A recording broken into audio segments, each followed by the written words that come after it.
The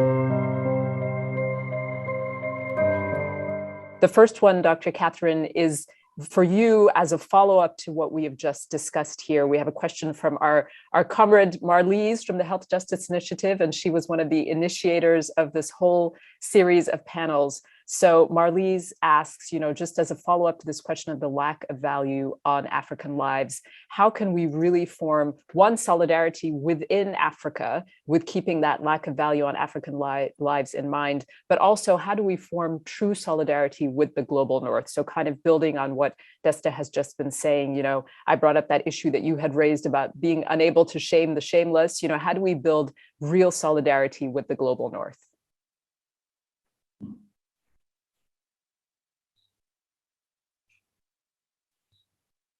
I think you're on mute. Okay, there, now we can hear you. Yeah, if my bandwidth gets low, I'll just switch off my camera. And if you can't hear me, please let me know.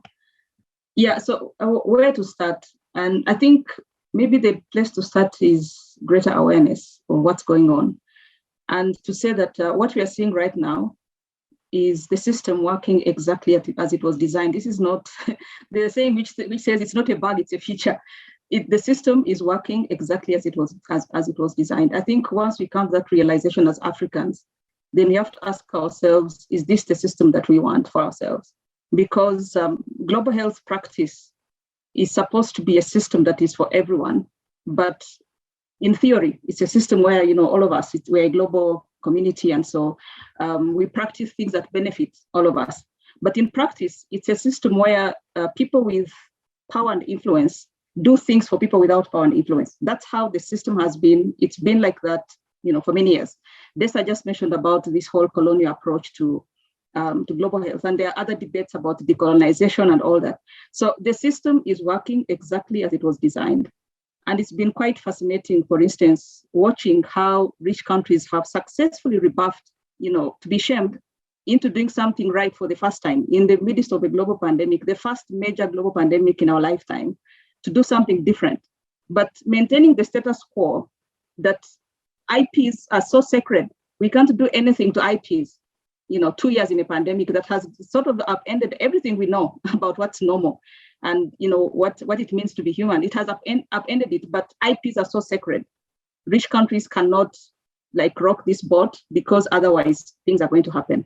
So that is, as I said, it's the system as it was intended. And so rich countries also successfully sort of navigating that towards a narrative of donate, share. And not just donate and share. I always want to cry when I see a minister welcoming vaccines at 2 a.m. at an airport. So it's not that we are going to shift away from something which could have decisively dealt with the pandemic. No, we're going to ride it out until we reach a point where it's acceptable. And we appreciate greatly getting leftover doses and getting donations. That is exactly the system. It's working the way it was designed.